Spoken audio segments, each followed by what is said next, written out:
Earth last days the invasion. अध्याय 1 आक्रमण।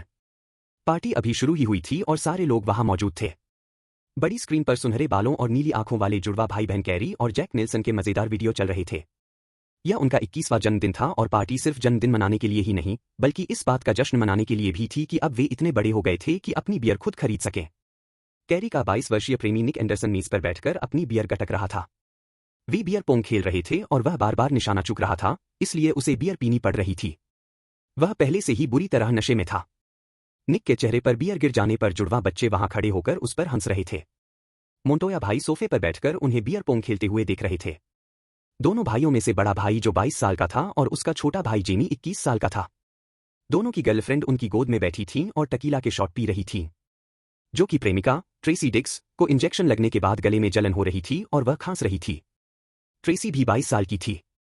यह उसका चौथा इंजेक्शन था, इसलिए उसे कल सिर दर्द होने वाला था। जेमी की प्रेमिका एलिस स्मिथ खिलखिलाते हुए एक नासमझ की तरह अपना शॉट पी रही थी।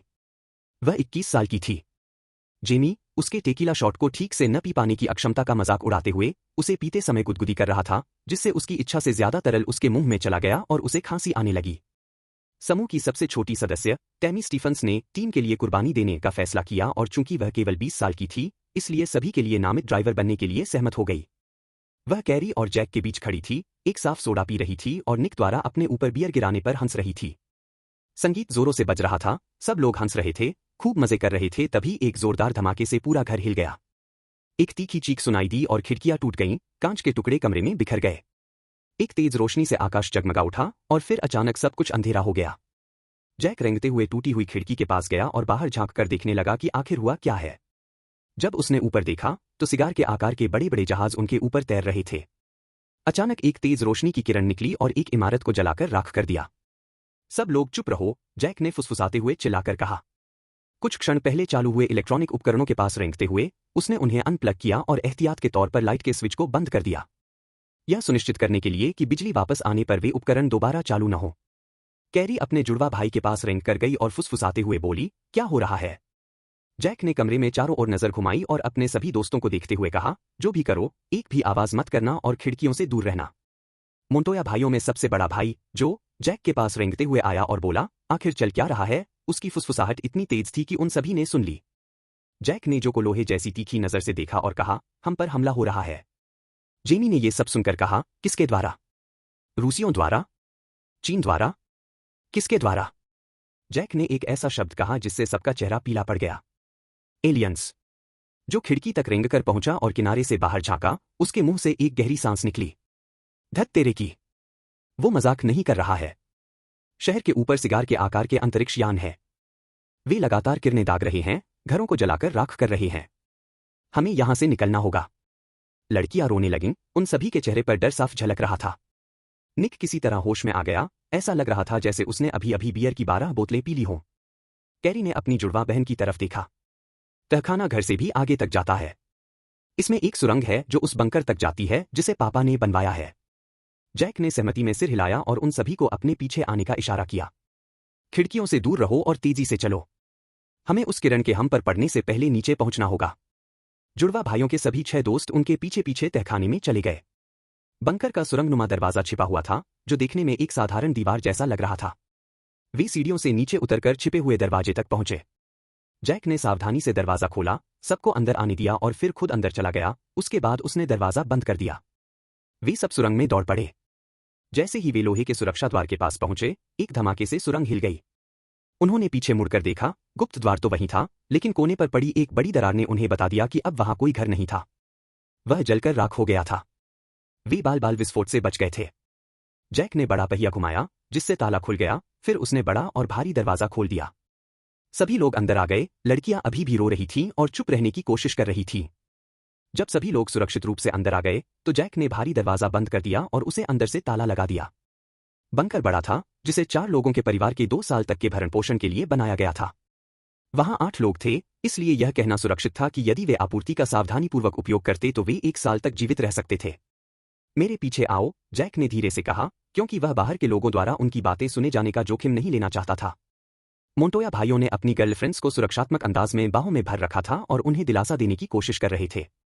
जैक ने टैमी को अपने साथ खींच लिया। कैरी जैक के पीछे पीछे निक के साथ चल रही थी। जैक उन्हें एक बड़े कमरे में ले गया। कमरे की दीवारों के किनारे किनारे मोटे मोटे सोफे लगे थे और बीच में एक बड़ी मेज थी। उसने कहा, यह हमारा मुख्य केंद्र है। यहाँ बैठकें होती हैं और योजनाओं पर चर्चा होती है और अभी हमें एक योजना की जरूरत है। क्या यहाँ नीचे हथियार हैं? निक ने चमकती हरी आंखों से पूछा। उसे समझ नहीं आ रहा था कि उसके सुनहरे बाल बियर या पसीने से चिपके हुए थे। हाँ, हमारे पास 4 सेट हैं। ये हम तीनों के लिए एक एक सेट था। कैरी और मेरे लिए, साथ ही हमारे माता पिता के लिए भी। उसने अपनी जुड़वा बहन की ओर देखा। माता पिता का जिक्र सुनते ही वो फिर रोने लगी, क्योंकि उनके माता पिता क्रूज पर जाने वाले थे। हमारे पास 4 शॉटगन हैं, 4 9 mm, 4 40 mm, 4 30.30 mm और 4 243 mm। हर बंदूक में लगभग 3000 राउंड हैं। उसने अपने दोस्तों के चेहरों को देखा। ये प्रति बंदूक के हिसाब से है, कैलिबर के हिसाब से नहीं। कैरी आखिरकार आगे आई। 4 बेडरूम हैं और हर कमरे में हथियारों और गोला बारूद का एक सेट है। उसने फिर अपनी जुड़वा बहन की तरफ देखा। हमारे माता पिता के बीच अनबन थी और वे अलग अलग कमरों में सोते थे, इसलिए हम दोनों के अपने अपने कमरे हैं। मेरा सुझाव है कि हम हर कमरे में एक एक दंपत्ति को रखें। कैरी और मैंने कमरे बुक कर लिए हैं। मैं तुम्हें तुम्हारा कमरा दिखा देता हूं। जैक ने फिर से कैरी की तरफ देखा, फिर अपने दोस्तों की तरफ। जो, तुम और ट्रेसी हमारी मम्मी के कमरे में रह सकते हो। जेमी, तुम और एलिस हमारे पापा के कमरे में रह सकते हो। कैरी ने जो और ट्रेसी को गलियारे से नीचे ले जाते हुए बाईं ओर इशारा किया, वह तुम्हारा है। जैक ने जो और ट्रेसी के कमरे के सामने हॉल के उस पार इशारा करते हुए कहा, वह कमरा तुम्हारा है। जेमी और एलिस को अंदर आने का इशारा करते हुए जैक ने सामने वाले हॉल की ओर इशारा किया। मेरा और टैमी का कमरा दाईं ओर है। उसके ठीक सामने कैरी और निक का कमरा है। जैसे ही सबको उनके कमरे आवंटित किए गए, एक जोरदार धमाका हुआ, फिर एक तेज गड़गड़ाहट हुई जिससे अलमारियों से सामान गिरने लगा। लड़कियां अपने मुंह पर हाथ रखे हुए थीं, ताकि कोई आवाज न निकले। उन लोगों ने झटपट अपने कमरों से बंदूकें निकालीं और उनमें गोलियां भरकर मैगजीन में डाल दी।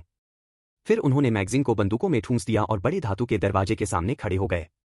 जैक ने कैरी की ओर देखा। मैगजीन भरना शुरू करो। अगर हो सके तो बंकर में मौजूद हर हथियार में गोलियां भर लो और हमें बंदूकें सौंपने या खुद इस्तेमाल करने के लिए तैयार रहो। कैरी ने सिर हिलाया, फिर सबसे पहले अपने कमरे में भागी और सभी उपलब्ध मैगजीन भरने लगी। काम पूरा होने पर उसने हर बंदूक में एक भरी हुई मैगजीन डाली, उन्हें बिस्तर पर कतार में लगाया, उनके बगल में संबंधित मैगजीन रखी और फिर अगले कमरे में चली गई। हर कमरे का काम खत्म करने के बाद वह उस भारी धातु के दरवाजे पर लौटी जहां उसका भाई और दोस्त इंतजार कर रहे थे। हो गया, उसने धीरे से कहा। जैक ने बस सिर हिलाया और बंकर के भारी दरवाजे पर ध्यान केंद्रित रखा। कैरी ने अपनी जींस पर चमड़े की बेल्ट बांध रखी थी और बेल्ट पर होल्डर में 6 मैगजीन कतार में लगी थीं, साथ ही एक 40 कैलिबर की पिस्तौल होल्स्टर में थी। होल्स्टर खुला हुआ था और जरूरत पड़ने पर निकालने के लिए तैयार था। बाकी लड़कियों में से किसी को भी निशाना लगाना नहीं आता था। कैरी के लिए सौभाग्य की बात यह थी कि उनका परिवार आपदा की तैयारी में लगा रहता था। वे लगातार कैंपिंग, शिकार और निशानेबाजी के लिए जाते रहते थे। जीवित रहने के कौशल सीखना उनके परिवार का शौक था। जैक, कैरी ने कहा, मम्मी और पापा ने हर कमरे में एक क्रॉसबो और एक कंपाउंड बो रख दी है। हर बो के लिए लगभग 1000 तीर और बोल्ट हैं। जैक ने बस सिर हिलाया, उसका ध्यान अभी भी दरवाजे पर था। फिलहाल चारों तरफ सन्नाटा था। थोड़ा आराम करते हुए जैक अपनी बहन और दोस्तों की ओर मुड़ा। जब हम सब सो रहे हों तो किसी को पहरा देने के लिए कहना होगा। कैरी और मैं निशानेबाज हैं, इसलिए हम बारी बारी से पहरा देंगे। अपने दोस्तों की ओर देखते हुए उसने पूछा, क्या आप में से कोई निशानेबाज है? कैरी आगे बढ़ी। तंग जगह में हर कोई शॉटगन चला सकता है।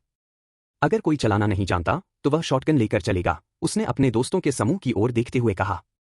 सभी को पहरा देना है, कोई अपवाद नहीं। अगर आपको कुछ भी अंदर आने की कोशिश करते हुए सुनाई दे तो सबको जगा देना। सभी ने सहमति में सिर हिलाया। क्योंकि ये सब अभी शुरू हुआ है, इसलिए जैक या मैं पहली पहरेदारी करेंगे। हम दोनों बेहतरीन निशानेबाज हैं, इसलिए बचाव के लिए हम ही सबसे अच्छे हैं। बाकी सब लोग सो जाओ, कैरी ने आदेश दिया। भारी लोहे के दरवाजे के सामने की छोटी सी जगह से सब लोग बाहर निकल आए। जैक और कैरी ने एक दूसरे को देखा। जैक ने धीरे से कहा, मैं पहली पहरेदारी करूंगा और अगर मुझे नींद आने लगे तो तुम्हें जगा दूंगा। कैरी ने सिर हिलाया। जोखिम मत लेना। अगर तुम बहुत थक जाओ तो मुझे बुला लेना। ड्यूटी पर सोते रहने से हम सब मारे जा सकते हैं, उसने निक के साथ अपने कमरे में जाने से पहले अपने भाई से कहा। अध्याय 2, बाहर निकलना। परग्रही आक्रमण को 2 सप्ताह बीत चुके थे और बंकर के बाहर लगभग 1 सप्ताह से सन्नाटा छाया हुआ था। वे देखना चाहते थे कि बाहर क्या है। उन्होंने तय किया कि वे टीमों में जाएंगे। मैं पहले जाता हूं। मैं अपने साथ एक और को ले जा रहा हूं, जैक ने अपनी जुड़वा बहन कैरी की ओर देखते हुए कहा। तुम यहीं लड़कियों के साथ रहो। फिर जैक ने निक को अपने साथ आने का इशारा किया। बंकर का दरवाजा खुला छोड़ देना, इसकी रखवाली करना और हमारे लौटने का इंतजार करना। हम भाग सकते हैं, उसने निक को एक खाली बैग देते हुए कहा। अगर तुम्हें हमारे अलावा कोई और आता हुआ दिखे तो दरवाजा बंद कर देना। निक ने बैग लेते हुए उसकी तरफ देखा। यह बैग किस लिए है? अगर हमें कुछ सामान मिल जाए तो, जैक ने जवाब दिया और खुद भी वही पहन लिया। कैरी ने निक को बुलेट प्रूफ जैकेट, मैगजीन से भरी चमड़े की बेल्ट और कमर में लगी बंदूक सौंपी। उसने कहा, गोली बारूद बर्बाद मत करना। हमारे पास भले ही बहुत हो, लेकिन हमें नहीं पता कि आखिर में हमें कितनी जरूरत पड़ेगी। निक ने बस सिर हिलाया और उसे चूमने के लिए आगे झुका। उसने उसे थोड़ी देर गले लगाया और फिर जैक के पीछे पीछे दरवाजे से बाहर निकल गया। जैक ने अभी अभी टैमी को चूमकर अलविदा कहा था, जो चुपचाप रो रही थी। इस समय उनका सबसे बड़ा डर यही था कि वे बाहर तो चले जाएं लेकिन वापस न लौटें। जैक और निक धीरे धीरे सुरंग से होते हुए छिपे हुए स्लाइडिंग दरवाजे तक पहुंचे। देखने में ऐसा नहीं लग रहा था कि उसमें कोई छेड़छाड़ हुई हो। उन्होंने सावधानी से दरवाजा खोला, अंदर से बाहर निकले और सुरंग को छुपाने वाला ढक्कन वापस लगा दिया। वे नहीं चाहते थे कि उनके जाने के बाद कोई बंकर को खोज निकाले। घर का केवल तहखाने से पहली मंजिल तक जाने वाली सीढ़ियां ही बची थीं। दीवारें, छत और बाकी सब कुछ नष्ट हो चुका था, सब कुछ पूरी तरह से जलकर राख हो गया था। निक जैक के पीछे पीछे सीढ़ियों से ऊपर गया। उन्होंने आसमान की ओर देखा, सिगार के आकार के जहाजों का कोई निशान नहीं था। दूर से उन जहाजों से इमारतों को नष्ट करने के लिए दागी जा रही किरणों से हुए विस्फोट दिखाई दे रहे थे। वे बड़ी सावधानी से घर के मलबे से बाहर निकले और झाड़ियों व पेड़ों का सहारा लेते हुए गली में आगे बढ़े। उन्हें कोई भी जीवित प्राणी नजर नहीं आया। हर इमारत को सुनियोजित तरीके से नष्ट कर दिया गया था। दुकानें और गोदाम समेत सभी इमारतें गायब हो चुकी थीं। पूरा कस्बा समतल हो गया था। कुछ भी नहीं बचा था। सड़क पर चलते हुए वे एक मोड़ पर मुड़े और सीधे एक एलियन से जा भिड़े। वह एक पुरुष था जिसने काले रंग का कवच पहना हुआ था। उसकी चौड़ी नाक पर एक सांस लेने वाला यंत्र लगा हुआ था। जैसे ही उनकी नजरें मिलीं, उसकी हल्की हरी रंगत वाली त्वचा का रंग गहरा हो गया। वह एलियन लगभग 7 फीट 2 इंच लंबा था। उसकी कनपटी से लंबे, चमकदार सींग निकले हुए थे, जिनके सिरों पर लाल रंग की टोपियां थीं। नर एलियन ने गुर्राते हुए अपने नुकीले दांत दिखाए, फिर तुरंत अपनी होल्स्टर से एक ब्लास्टर निकाला, निशाना साधा और गोली चला दी। जैक ने एलियन से ठीक 1 सेकंड पहले गोली चलाई। उसके काले सींगों के बीचों बीच उसके चेहरे पर गोली लगी, घाव से हरा खून टपक रहा था। ब्लास्टर निक के कंधे पर लगा, जिससे एक छेद हो गया और घाव जलकर सूख गया, जिससे खून बहना बंद हो गया, जो कि अच्छी बात थी। निक ने दर्द से कराहते हुए अपना हाथ कंधे पर रख लिया और चीखने से खुद को रोकने की कोशिश की। जैक दौड़कर एलियन के पास गया, अपना ब्लास्टर उठाया और यह सुनिश्चित करने के लिए कि वह मर चुका है, उसी के हथियार से उस पर दोबारा गोली चलाई। उसने निक की ओर मुड़कर कहा, हमें यहां से निकलना होगा। हमारी बंदूकों की आवाज बहुत तेज है, किसी और ने भी सुन ली होगी। निक ने सिर हिलाया, अभी भी अपने घाव को पकड़े हुए था। जैक ने जल्दी से निक के घाव का मुआयना किया। ब्लास्टर से लगी चोट को जलाकर ठीक कर दिया गया है। मुझे लगता है सब ठीक हो जाएगा। कम से कम खून तो नहीं बहेगा। निक ने बस सिर हिलाया और वे उसी रास्ते से वापस भाग गए, इस उम्मीद में कि किसी भी अन्य एलियन ने उन्हें न देख लिया हो। बंकर लौटते समय वे एक विशाल ओक के पेड़ के चारों ओर से गुजरे। वहां एक और पेड़ था, जो उससे भी ऊंचा था। वह लगभग 7 फीट 6 इंच लंबा था और उसके सिर पर छोटे छोटे काले नुकीले सींग थे, मानो वे उसके बाल हों। प्रत्येक सींग पर हल्के काले रंग की टोपियां लगी हुई थी। वह एलियन भी नर था। दूसरे की तरह उसके पास नाक से सांस लेने वाला यंत्र और एक ब्लास्टर के साथ काला कवच था। उसकी त्वचा में हल्का हरा रंग भी था। उसने उन्हें आते हुए नहीं देखा। वह एलियन अपनी कलाई पर लगे संचार उपकरण को देख रहा था। जैक ने ब्लास्टर उठाया, एलियन के सिर पर निशाना साधा और गोली चला दी। गोली से उसके सिर के एक तरफ छेद हो गया, उसमें से गहरे हरे रंग का तरल पदार्थ निकला। ध्यान से देखने पर जैक ने पाया कि यह मस्तिष्क का हिस्सा था। वह मरे हुए एलियन के पास गया और यह सुनिश्चित करने के लिए कि वह सचमुच मर गया है, एक बार फिर गोली चलाई, फिर उसने अपना ब्लास्टर भी उठा लिया। जैक और निक बंकर की ओर भागने लगे, इस उम्मीद में कि उनका सामना फिर कभी इन हरे रंग के एलियन से न हो। बंकर की ओर बढ़ते हुए जैक ने देखा कि निक बीमार लगने लगा है। उसे बंकर में वापस ले जाकर उसकी सफाई करनी होगी और उसका इलाज करना होगा। एक बड़ी झाड़ी के पीछे छिपकर जैक ने निक को एक ब्लास्टर पकड़ाया और चुपचाप उसे इस्तेमाल करने का तरीका समझाया। अगर हो सके तो सीधे चेहरे पर गोली मारो। मुझे यकीन है कि ये ब्लास्टर उनके कवच को भेद नहीं पाएंगे। निक ने डरते हुए चारों ओर देखते हुए बस सिर हिलाया। उसकी हालत ठीक नहीं लग रही थी, वह हर मिनट और पीला पड़ता जा रहा था। बंकर की ओर भागने से ठीक पहले एक और एलियन उनकी नजर के सामने आ गया। उस एलियन ने अपना ब्लास्टर निकाला और उनकी ओर अंधाधुंध गोलियां बरसाने लगा। वे बस एक पेड़ के पीछे छिप सकते थे। वह मशीन गन की तरह तेज था। जैक और निक बाल बाल बच गए, लेकिन जिस पेड़ के पीछे वे छिपे थे वह तेजी से कमजोर होता जा रहा था। निक और जैक दोनों ने जवाबी फायरिंग की। निक के ज्यादातर निशाने चुक गए। उसे गोली चलाना नहीं आता था। जैक के निशाने ज्यादातर सही लगे और वो भी सटीक। ब्लास्टर की गोलियों का बॉडी आर्मर पर कोई असर नहीं हुआ। जैक लगातार गोलियां चलाता रहा, एलियन के चेहरे पर निशाना साधता रहा, एलियन तेजी से हिलता रहा, जिससे जैक के निशाने चुकते रहे। यह एक लंबी और खिंची हुई गोलीबारी थी। आखिरकार जैक का निशाना सही जगह पर लगा और एलियन की गर्दन में गोली लगी। धमाका ठीक निशाने पर हुआ और उसका सिर धड़ से अलग हो गया। धड़ाम से जमीन पर गिरा और शरीर से दूर लुढ़क गया। एलियन की मौत की पुष्टि करने की कोई जरूरत नहीं थी। बिना सिर के कोई जीवित नहीं रह सकता, इसलिए वह निश्चित रूप से मर चुका था। जैक लाश के पास दौड़ा, उसके हाथों से ब्लास्टर छीन लिया और फिर दोनों भाग निकले। वे अपने घर के मलबे तक पहुंचे और फिर सीढ़ियों से उतरकर छिपी हुई सुरंग में चले गए। उन्होंने सावधानी से स्लाइडिंग दरवाजा खोला, अंदर कदम रखा, उसे वापस बंद किया और पूरी रफ्तार से बंकर की ओर भागे, इस उम्मीद में कि कोई उनका पीछा न कर रहा हो। कैरी बंकर के खुले दरवाजे पर खड़ी होकर उन्हें भागते हुए देख रही थी। वह एक तरफ हट गई, उन्हें अंदर आने दिया, फिर उसने दरवाजा जोर से बंद कर दिया और उनके पीछे भारी दरवाजे को ताला लगा दिया। जैसे ही ताला बंद होने की आवाज आई, निक बेहोश होकर घुटनों के बल गिर पड़ा। अध्याय 3 वायरस। निक बिस्तर पर पसीने से तरबतर लेटा था। कैरी उसके बगल में लेटी उसके हाथ पकड़े हुए थी। उसकी हालत ठीक नहीं लग रही थी, इसलिए उसे अलग कमरे में रखा गया और उसके साथ रहने पर सभी सुरक्षात्मक उपकरण पहने हुए थे। कैरी ने दस्ताने और एक खतरनाक पदार्थ से बचाव वाला सूट पहना हुआ था। ब्लास्टर से बने छेद का रंग अजीब सहारा हो रहा था और जले हुए घाव से हल्के हरे रंग का मवाद निकल रहा था। उसमें से एक अजीब सी गंध आ रही थी। गहरे हरे रंग की नसें उभरने लगीं, जो विस्फोट के छेद के चारों ओर और घाव से दूर हरे जाले की तरह फैल गईं, जिससे वह हरे रंग की नसन से होने जैसा दिखने लगा। उसका चेहरा पीला पड़ गया, हल्के हरे रंग का, एलियन के रंग जैसा। 3 दिन बाद उसकी आंखें लाल हो गईं, लेकिन लाल खून की जगह हरा खून था। खून से सने हरे आंसू उसकी हरी त्वचा पर बह रहे थे। उसकी आंखों का सफेद भाग अब हल्के हरे रंग का हो गया था, जो सड़े हुए अंडों जैसा दिख रहा था। निक की हालत बिगड़ती जा रही थी। संक्रामक होने की संभावना पर विचार करते हुए उन्होंने सावधानीपूर्वक उसे एक हजमैट सूट पहनाया और खुद को तथा पूरे बंकर को ब्लीच से साफ किया। उनके पास उसे बंकर से बाहर निकालने और वहीं मरने देने के अलावा और कोई चारा नहीं था। वे ऐसा करने की हिम्मत नहीं जुटा सके। निक जिस कमरे में था, उसे पूरी तरह खाली कर दिया गया, सिवाय उसके बिस्तर, उसके बगल में रखी कुर्सी और छोटी सी नाइटस्टैंड के। बाकी सब कुछ, हथियारों समेत, दूसरी जगह रख दिया गया। दरवाजे पर एक प्लास्टिक की चादर लटका दी गई, जो एक अवरोधक का काम कर रही थी। कैरी अब बेस कंट्रोल में एक सोफे पर सो रही थी, क्योंकि वह अपने प्रेमी निक के बगल में नहीं सो पा रही थी। 3 दिन बाद निक के सुनहरे बाल हरे होने लगे, जैसे ब्लीच करने का काम खराब हो गया हो। वह मुश्किल से ही कुछ खा पा रहा था। कुछ भी पेट में नहीं रुक रहा था। वह लगातार हरे रंग का गाढ़ा पदार्थ उल्टी कर रहा था, जो जमे हुए खून जैसा लग रहा था और उसमें से अजीब सी गंध आ रही थी। बचे हुए 7 दोस्त बेस कंट्रोल में खड़े होकर भूमिगत नक्शों को देख रहे थे। वे सीवर और सबवे सिस्टम की जांच कर रहे थे, ताकि जरूरत पड़ने पर बंकर से भागने के लिए बैकअप का पता लगा सके।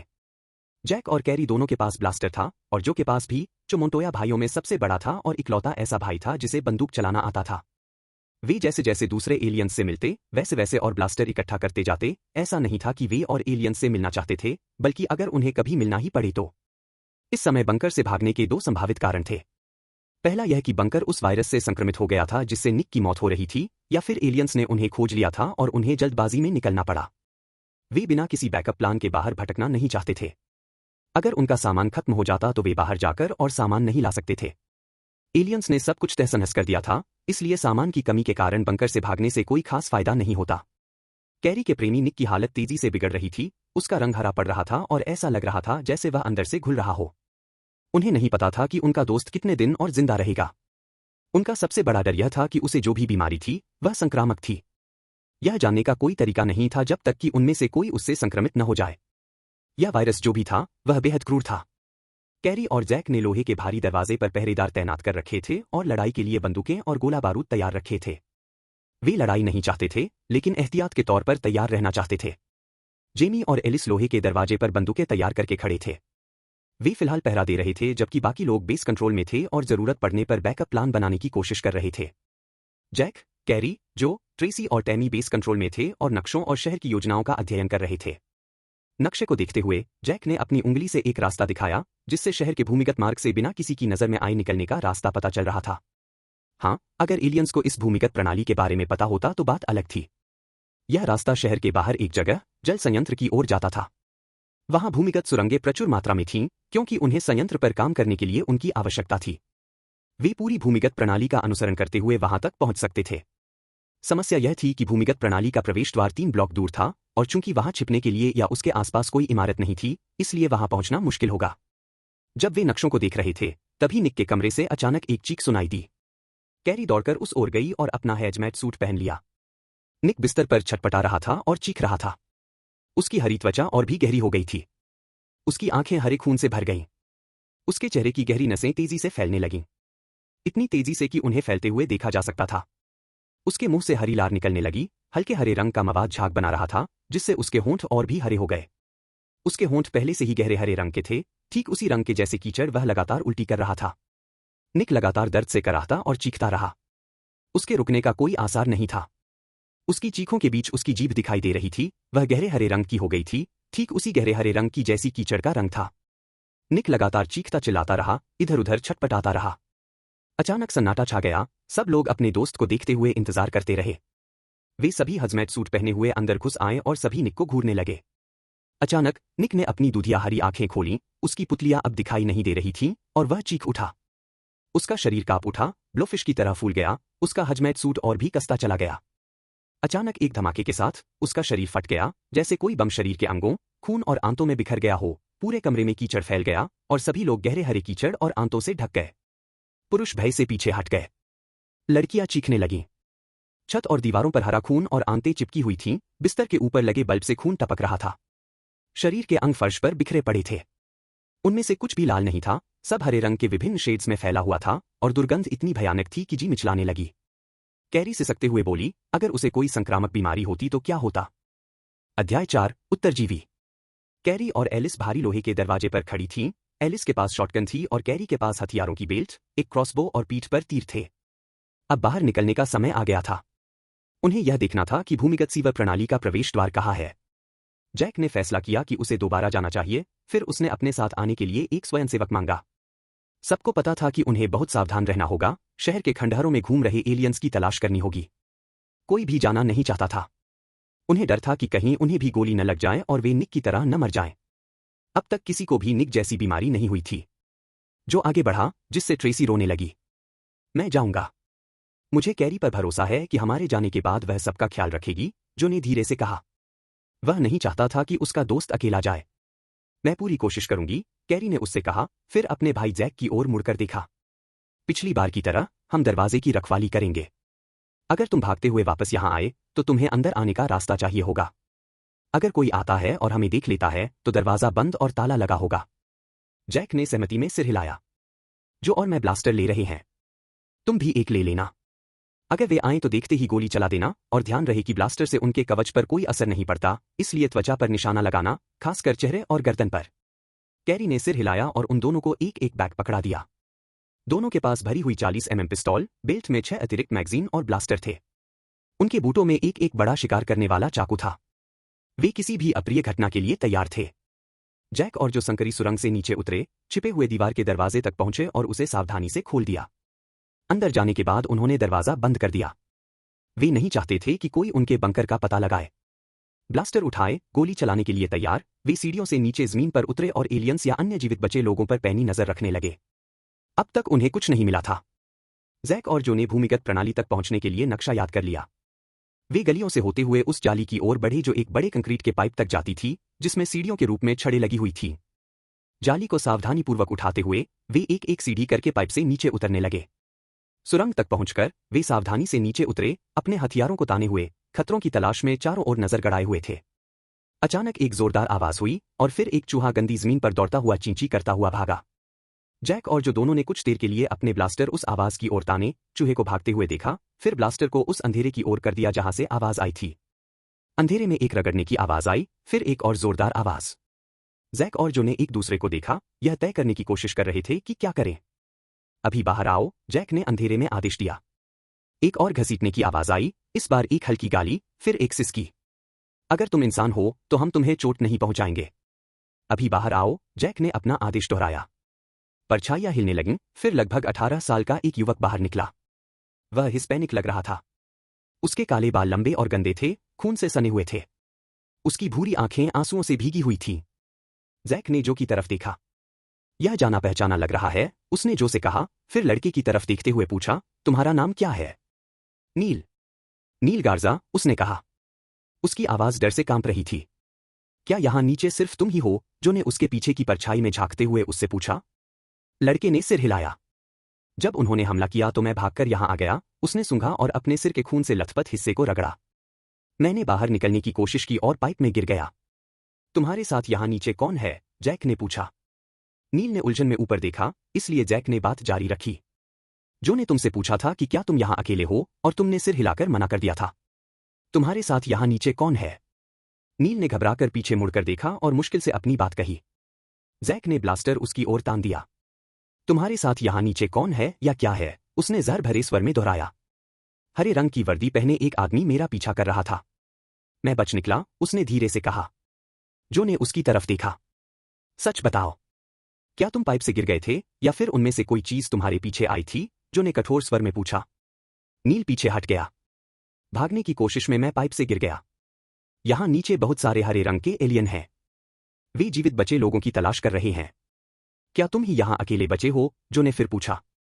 हाँ, नील ने जोर से सिर हिलाया। अगर आप हमें अनुमति दें तो हम आपकी मदद कर सकते हैं, जैक ने धीरे से कहा, ताकि सुरंगों में मौजूद परग्रही उसकी बात न सुन ले। हम बचे हुए लोगों का एक समूह है। हम इस जगह का जायजा ले रहे थे ताकि अगर हमें अपना ठिकाना छोड़ना पड़े तो हमारे पास विकल्प हो। क्या आप हमारे साथ आना चाहेंगे? लड़के के चेहरे पर राहत के भाव उभर आए। उसने सिर हिलाया। कृपया मुझे अपने साथ ले चलो, उसने लगभग रोते हुए कहा। एक आंसू उसके चेहरे से बहने लगा। जो, उसे उठने में मदद करो, फिर उसके पीछे जाओ, जैक ने आदेश दिया। नील, कृपया ऊपर इंतजार करो ताकि हम तुम्हें अपने अड्डे पर ले जा सकें। भागना मत, वरना तुम अकेले रह जाओगे और वे लोग तुम्हें पकड़ लेंगे और मार डालेंगे। समझ गए? नील ने सिर हिलाया, फिर जो ने उसे सीढ़ी पर चढ़ने में मदद की। जो उसके पीछे पीछे चला, फिर जैक, जो उनकी सुरक्षा का ध्यान रख रहा था। कंक्रीट की पाइप वाली सीढ़ी पर कोई घटना नहीं हुई, जो अच्छी बात थी। वे किसी भी एलियन से लड़ना नहीं चाहते थे। नील उनके बीच में था और वे बेस पर वापस आ गए। कैरी ने बड़ा और भारी दरवाजा खोला और उन्हें अंदर आने दिया। उसने उनके साथ मौजूद लड़के की तरफ देखा। मैं तुम्हें जानती हूं। तुम नील गार्जा हो, है ना? कैरी ने उससे पूछा। नील रुका और उसकी तरफ देखा। Carry Nelson? जी हां, उसने उन्हें अंदर आने का इशारा करते हुए कहा, फिर दरवाजा बंद करके ताला लगा दिया। तुम्हारा परिवार कहाँ है, नील? तुम्हारा भाई बहन कहाँ है? नील फूट फूट कर रोने लगा। जब उन जहाजों ने उस पर अपनी एक किरण से हमला किया, तब वे घर में ही थे। अब कुछ भी नहीं बचा है। जो पीछे गया और नील के लिए एक एमआरई पैकेट और पानी की बोतल लेकर आया और उसे देते हुए बोला, इसका आधा ही खाना। यहां कुछ भी खाने पीने का सामान नहीं मिल रहा है, इसलिए हमें बचा बचा कर खाना होगा, वरना हम सब भूखे मर जाएंगे। यह 2 दिन का खाना है। इसे बचाकर रखना। नील ने सिर हिलाया। धन्यवाद। जैक ने ऊपर देखा तो पाया कि सभी लोग नील को देख रहे थे। जैक ने गला साफ किया। मुझे नहीं लगता कि हम सुरंगों के रास्ते शहर से बाहर निकल सकते हैं। नील हमें वही मिला था। उसने बताया कि वे एलियंस उसके साथ नीचे थे। वे सुरंगों में बचे हुए लोगों की तलाश कर रहे हैं। नील ने अपने एमआरई में से एक चीज खाते हुए सिर हिलाया। वे 4 थे, एक ने मेरा पीछा किया। मैं एक कोने में छिप गया। वे बचे हुए लोगों की तलाश कर रहे हैं। आप लोगों का पीछा तो नहीं किया गया, है ना? जेमी ने घबराए हुए स्वर में पूछा। जो ने अपने भाई की तरफ देखा। मैं आगे आगे चल रहा था, जैक हमारी पीठ पीछे पहरा दे रहा था। हमें कुछ भी दिखाई नहीं दिया। नील के घावों को साफ करने के बाद उन्होंने उसे बेस कंट्रोल में रखा। वह अब सोफे पर सो रहा था। यह तय किया गया था कि चूंकि वह नया था, इसलिए वे उसकी विश्वसनीयता सुनिश्चित करना चाहते थे, इसलिए उन्होंने उसे कोई हथियार नहीं दिया और न ही उसे बाहर से आने वाले लोगों को रोकने वाले भारी दरवाजे की रखवाली करने का काम सौंपा। आधी रात के सन्नाटे में दरवाजे के बाहर से एक जोरदार खरोंच की आवाज आई। सातों दोस्तों ने हथियार उठा लिए और दरवाजे के खुलने की आशंका में उसे निशाना बनाया। नील एक कुर्सी के पीछे खड़ा रोता हुआ दिख रहा था, उसकी आंखों में दहशत थी। दरवाजा खड़खड़ाया, फिर अचानक ताला खुलने की आवाज आई और ताला खुल गया। वे दहशत से देखते रहे जब दरवाजे पर लगा बड़ा धातु का पहिया घूमने लगा। अध्याय 5, आक्रमणित बंकर। बंकर में मौजूद 8 लोग दहशत भरे चेहरों के साथ देखते रहे और विशाल, भारी दरवाजा खुल गया। सचमुच लड़ने के लिए तैयार सिर्फ जुड़वा भाई और मोंटोया भाइयों में सबसे बड़ा जो ही थे। जैक, कैरी और जो सबसे आगे खड़े थे, दरवाजे की ओर ब्लास्टर ताने हुए। जैसे ही दरवाजा खुला, एक कनस्तर लुढ़क कर अंदर आ गया। चमकते हुए उस कनस्तर पर एक छोटी सी लाल बत्ती टिमटिमा रही थी, जो एक चेतावनी थी। उसे पहचानते ही जैक तेजी से आगे बढ़ा और उसे फुटबॉल की तरह लात मारकर बाहर फेंक दिया। वे तीनों आगे बढ़े, भारी दरवाजे को पकड़ा, उसे कसकर थामा और जोर से खींचकर बंद कर दिया। सुरंग में कनस्तर सुरंग की दीवार से टकराया, जिससे वह समय से पहले ही फट गया। दरवाजे के बाहर से एक सरसराहट की आवाज सुनाई दी, जैसे कोई सीटी बजाती हुई चाय की केतली भाप छोड़ रही हो। जो और जैक ने एक लंबी छड़ उठाई और उसे बड़े पहिए में फंसा दिया, जिससे पहिया अपनी जगह पर स्थिर हो गया। वे हथियार तैयार करके पीछे हट गए और देखने लगे। पहिया अचानक हिलने लगा, पहले धीरे धीरे, फिर खड़खड़ाहट के साथ आगे पीछे होने लगा। छड़ अभी भी उसे अपनी जगह पर रोके हुए थी। जो भी इस समय बंकर के बाहर था, वह अंदर नहीं जा सका। जैक, कैरी और जो अग्रिम पंक्ति में लौट आए, बाकी सभी के पास शॉटगन थी, सिवाय नील के, जो अभी भी हॉल के पीछे छिपा हुआ था, डर से कांप रहा था। उसके पास कोई हथियार नहीं था। दरवाजे पर लगा बड़ा पहिया अचानक रुक गया और सन्नाटा छा गया। जैक ने सबको धीरे धीरे पीछे हटने का इशारा किया। उसे डर था कि कहीं दरवाजा लोहे के बड़े कब्जों से अलग होकर उड़ न जाए। दूसरी ओर, चारों ओर बहुत सन्नाटा था और इस खामोशी ने उसे बेचैन कर दिया। ब्लास्टर ताने, गोली चलाने के लिए तैयार, शॉटगन लोड किए हुए, वे आने वाली घटना का इंतजार कर रहे थे। उन्हें पता था कि दरवाजा आखिरकार खुल ही जाएगा, बस उन्हें यह नहीं पता था कि वह बस खुल जाएगा या कब्जे से उखड़ जाएगा। उस छोटे से कमरे में डर का माहौल छा गया। गलियारे के पीछे से एक धीमी सी सिसकी सुनाई दी। नील अपनी सिसकियों को रोकने की कोशिश कर रहा था। वे चुपचाप इंतजार करते रहे। कुछ मिनटों बाद कैरी ने अपनी जुड़वा बहन की ओर देखा। मुझे लगता है कि हमें इसे खोलकर दरवाजा बचा लेना चाहिए। नील को इसे खोलने के लिए कहो और वह उसके पीछे खड़ा रहे ताकि हम बाकी लोग गोली चला सकें। वे सभी जानते थे कि यह एक कठिन निर्णय था, दरवाजे के पीछे कुछ भी हो सकता था। जब तक सभी तैयार थे, उनके सुरक्षित रहने की अच्छी संभावना थी। जैक ने अपने दोस्तों पर नजर डाली, उसकी ठुड्डी से पसीना टपक रहा था। सभी ने सहमति में हल्के से सिर हिलाया। वे भी इसे जल्द से जल्द खत्म करना चाहते थे। नील, बाहर आओ, जैक ने फुसफुसाया। नील लड़खड़ाते हुए बाहर आया, उसकी त्वचा पर आंसुओं की धार बह रही थी, उसकी भूरी आंखों में डर था। वह आगे बढ़ा और डरते हुए जैक की ओर देखा।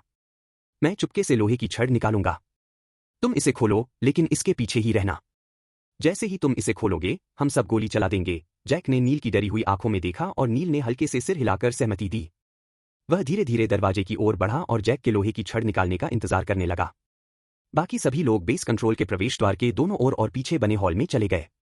दरवाजे खुलते ही उनके हथियार गोली चलाने के लिए तैयार थे। बंकर के प्रवेश द्वार के संकरे रास्ते पर कोई भी सीधे खड़ा नहीं था। जैक बड़े, भारी दरवाजे की ओर बढ़ा, धातु के पहिए से लंबी छड़ को बाहर निकाला और चुपचाप नील के बगल में जमीन पर रख दिया। उसने अपने दोस्तों की ओर देखा, यह सुनिश्चित करने के लिए कि वे सभी तैयार हैं। उन सभी ने सिर हिलाया, अपने हथियारों को और कसकर पकड़ लिया और फिर उस अराजकता का इंतजार करने लगे जो होने ही वाली थी। दरवाजे के पीछे, बेस कंट्रोल में छिपकर, जैक ने अपनी जगह पर वापस आते हुए, गोली चलाने के लिए तैयार होकर अपना ब्लास्टर उठाया और नील को दरवाजा खोलने का इशारा किया। नील ने बड़ा पहिया घुमाया और हमलावरों को तैयारी का समय न देने के लिए तेजी से भारी दरवाजा खोल दिया। वह दीवार से सटकर खड़ा हो गया और दरवाजे को मजबूती से पकड़े रहा ताकि गोलीबारी से बच सके। जैक को सबको सिर पर निशाना लगाने के लिए कहने की जरूरत नहीं थी। निक की मौत के बाद से उन्होंने एलियन के बॉडी आर्मर और गोली लगने पर उनके ब्लास्टर्स पर पड़ने वाले प्रभावों के बारे में चर्चा की थी। गोलियों की आवाज गूंजी, ब्लास्टर की फायरिंग की झंझनाहट के साथ हथियार से निकलती छोटी छोटी रोशनी की किरणें अपने लक्ष्य पर लगीं। शॉटगनों को लोड किया गया और एक के बाद एक गोलियां चलाई गईं, जिससे बाकी निशानेबाजों को रिलोड करने का समय मिल गया। हरे रंग की त्वचा वाले लंबे एलियंस का एक छोटा समूह, जिनके पास छिपने के लिए कुछ भी नहीं था, जल्दी से ढेर हो गया। उनमें से केवल एक महिला थी। जैक और उसके दोस्तों ने एलियन के हमलों से बचने के लिए हॉल या कमरों के अंदरूनी दरवाजों का सहारा लिया, जिससे वे हमले से बच गए। नील अभी भी दीवार और बड़े भारी दरवाजे के बीच छिपा हुआ था ताकि कोई उसे देख न सके। बंदूकों से लगातार गोलियां चलती रहीं। गोलियों से एलियन के कवच को ज्यादा नुकसान नहीं हुआ, लेकिन गोलियों की बौछार उनके सींग जैसे चेहरों पर लगी, जिससे उनके घावों से हरा खून बहने लगा। केवल चेहरे पर लगी गोलियां ही कारगर साबित हुईं। गोलियों की बौछार से उनके पूरे सिर धड़ से अलग हो गए। जैक और उसके दोस्त हमलावरों के रुकने का इंतजार करते हुए लगातार गोलीबारी करते रहे। जब गोलीबारी आखिरकार खत्म हुई, तो जो और जैक सुरंग में गए और हरे रंग से रंगे बड़े बड़े शवों की जांच करने लगे। केवल एक ही जीवित बची थी, वह मादा थी। उसकी लंबाई लगभग 7 फीट 2 इंच थी और उसके सिर पर छोटे छोटे सींग थे जिनके सिरों पर चमकदार सोने की टोपियां लगी हुई थीं। जैक ने जो की ओर देखा, दोनों के बीच एक खामोश बातचीत हुई। मुझे लगता है कि हमारे पास एक कैदी है, जो ने कहा। जैक ने सहमति में सिर हिलाया। बाकी हरे रंग के शवों को आश्रय स्थल से दूर ले जाकर बंकर तक जाने वाली सुरंग के प्रवेश द्वार को फिर से छिपाकर उन्होंने महिला को बंकर में खींच लिया। पहले उसके कवच और हथियार हटा दिए। उस गोलीबारी से उन्हें 7 और ब्लास्टर मिल गए। अब उनके पास हर एक के लिए एक एक ब्लास्टर था, साथ ही 2 अतिरिक्त भी। सबसे पहले उन्होंने यह सुनिश्चित किया कि महिला एलियन के पास कोई संचार उपकरण या हथियार न हो। उन्होंने उसे एक बड़ी टी शर्ट और एक बॉक्सर पहना दिया। वे बर्बर नहीं थे और वे उसे नग्न अवस्था में जंजीरों में बांधकर नहीं रख सकते थे। उसे निक के कमरे में रखने के बाद भी, सफाई के बाद उन्होंने कुछ भी वापस नहीं रखा था। इसलिए उन्होंने उसे बिस्तर से जंजीरों से बांध दिया, उसके हाथ पैर फैला दिए, एक बड़ा हरा एक्स का निशान बना दिया और उसके पेट और गर्दन के चारों ओर एक जंजीर डाल दी ताकि वह उठ न सके। उन्होंने उसे केवल उसकी चौड़ी नाक में लगा हुआ सांस लेने का यंत्र ही रखने दिया। जैक, जो और कैरी उस विशालकाय महिला के ऊपर खड़े थे, उन पर ब्लास्टर ताने हुए और गुस्से से घूरते हुए। उसी की प्रजाति के किसी ब्लास्टर से निकले वायरस ने निक को मार डाला था, इस परग्रही महिला के प्रति उनमें से किसी को भी सहानुभूति नहीं थी। विशालकाय महिला एलियन ने भय से भरी काली आंखों से उनकी ओर देखा। वह जानती थी कि इस जगह पर कोई उसकी मदद नहीं करेगा। शुरू करें, जैक ने व्यंग्य से कहा, उसके पीले चेहरे पर एक घातक मुस्कान थी। न तो जो और नहीं कैरी ने कुछ कहा, वे बस उस अजनबी के ऊपर खड़े रहे, उनके ब्लास्टर तैयार थे और वे अभी भी उसे घूर रहे थे।